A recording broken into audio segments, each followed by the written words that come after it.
Majora's Mask and the Fierce Deity Mask, considered to be the two most powerful objects in the entire Zelda franchise.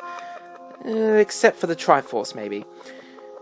Majora's Mask literally powerful enough to bring the moon plummeting to the ground, and the Fierce Deity Mask, when Link wears that mask, he is able to beat any boss into submission within 2 hits, practically.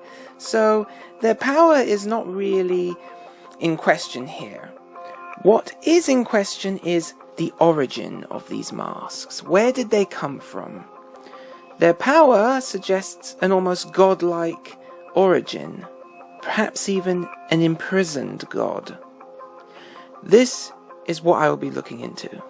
Now first, I want to tell a quick story from Aztec mythology. You may be asking yourselves, why? But it's actually very important, and you'll soon see why. The sun god, excuse my pronunciation, but I will try this. I am going to try and pronounce this name. Huitzilopochtli. Well, at least you can say I tried. Now, this is the sun god, who, to defend his mother while he was still in the womb, from the moon goddess who was going to kill her, called, okay, I'm gonna try this name now, Koyoloksukuin. Okay, I'm just gonna call it the moon goddess. Alright, the moon god and sun god, we'll try it that way. I may try their names a little bit later, but okay. Now, whilst the sun god was still in the womb, he bursts out of his mother in full armor. Now, I'm not going to show that with this little cartoon because that's kind of gross, but he then jumps up and then cuts off the moon goddess's head and then throws it into the sky. Now, her severed head becomes the moon, and it's quite angry, apparently, as well. So, it's an angry severed moon head. The sun god then starts chasing the moon goddess's angry severed head around the world, trying to finish the job. And the Aztecs believe that they have to keep sacrificing lives to the sun gods to keep him strong so that he can keep chasing the moon around the world. Because if ever he stops, the moon goddess's angry severed head will fall and plummet to the ground, killing us all. Now wait a minute, hold the phone. Stop the calls. Let's rethink that a little bit. That is basically the plot of Majora's Mask. I mean, almost word for word, that is the plot for Majora's Mask, the moon crashing to the ground. After that little story, I think it's safe to say that Majora's Mask was inspired by Aztec mythology, not to mention that there are some ghosts in Akanya Canyon who resemble Aztec warriors a little too much. It's because of this story that I believe that Majora was a sun goddess, and that the fierce deity was a moon god, and that they were a couple, lovers, and then they both got imprisoned inside their 2 respective masks. But let's look into a bit more evidence about how this could happen. Not to mention that the fierce deity and Majora both share some very distinct similarities between the sun and moon gods. If you look at the fierce deity, his hair is silver, and his tunic is white. And, not to mention, he's also got a triangle on his chest and a moon. Now, the moon is obviously a moon, but I think the triangle could be a symbol of the Triforce of Courage representing Link. Sort of like a fusion between the moon god and Link.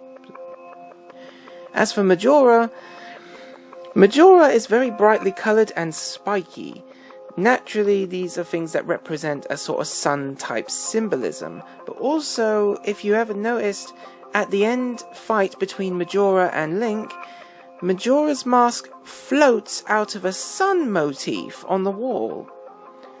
Also, the stone tower temple that you see in Majora's Mask has a worn-down statue of Majora's Mask.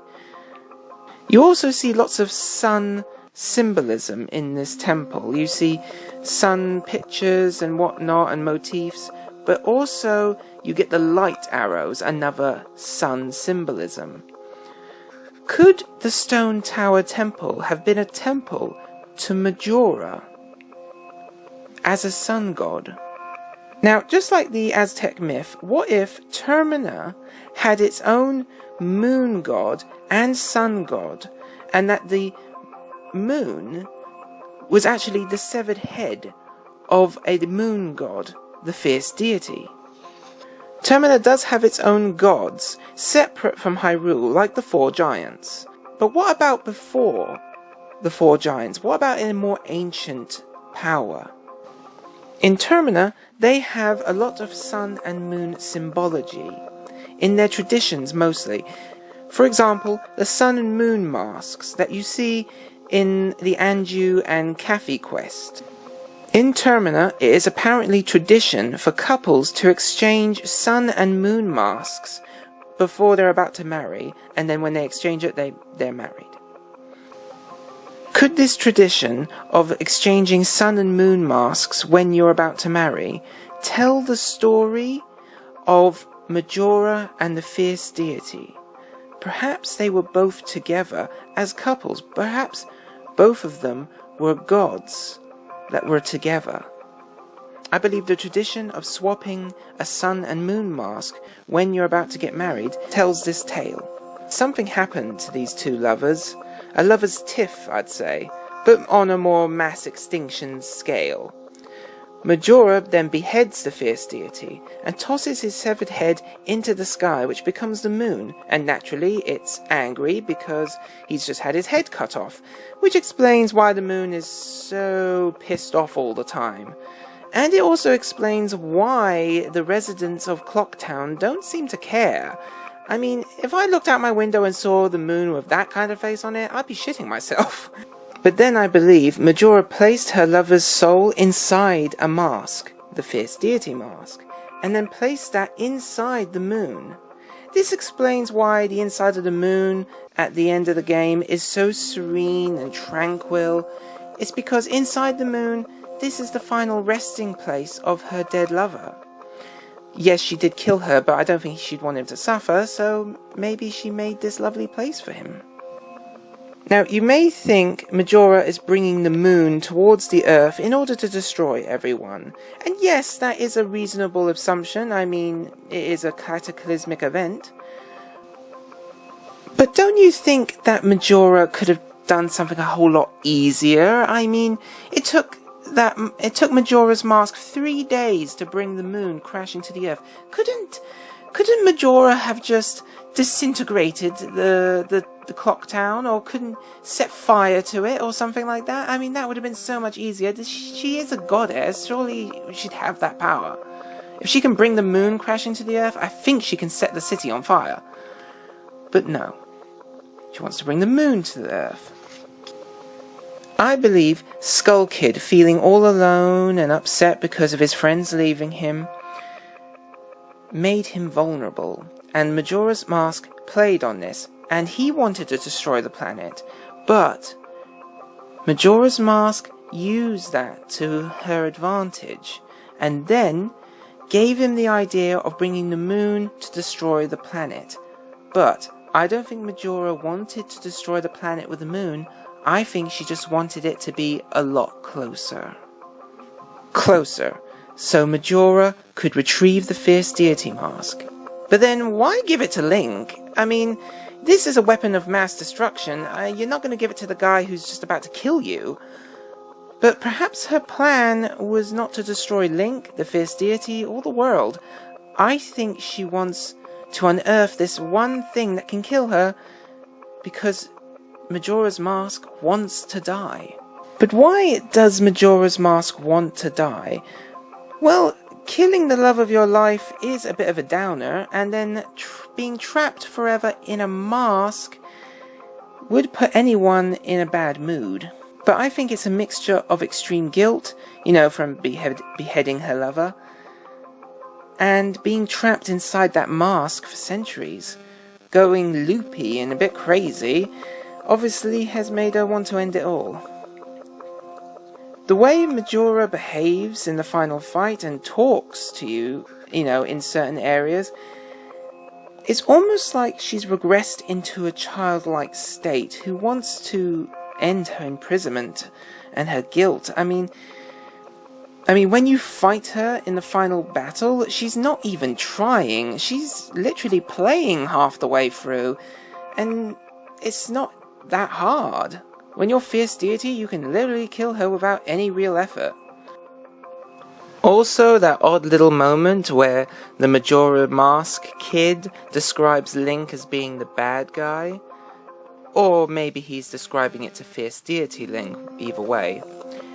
This actually does make sense now when you think about it. As they both try to kill each other, they are both bad guys from each other's perspective. And remember, the good guy is often decided by the winner. But who was the tribe who imprisoned Majora? Well, the mask was obviously made by the tribe who imprisoned Majora in the first place, so that's obvious. So from the style of the mask, could we get a clue from that? Well, the eye on it is actually very similar to the eye found on the Fused Shadow, another mask found in Twilight Princess. And they do seem to like masks in Twilight Princess. However, Majora's mask is very colourful and it is rounded. Ooh, Twilight Princess, very different story. The Twilight have very geometric type architecture and artwork, and they pretty much only use dark, depressing colours like black and grey and green. They don't use bright, vivid colours. So I don't think it was them, and also they're not that ancient of a species.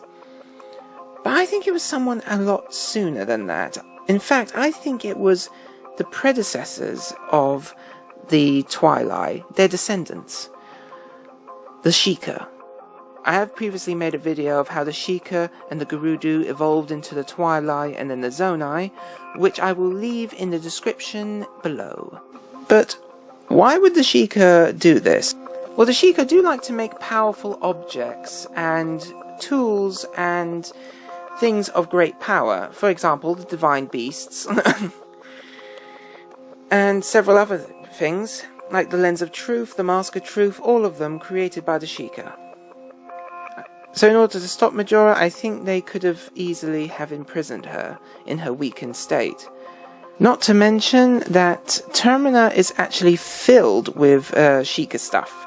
So for example, the Mask of Truth, the Lens of Truth, those Gossip Stones, all those things are made by the Sheikah. Not to mention that people have often suggested that the Happy Mask Salesman is a Sheikah himself, because sometimes you see him with red eyes.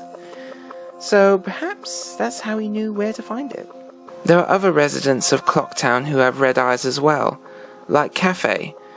Perhaps the Happy Mask Salesman isn't the only Sheikah here, as all Sheikah have red eyes.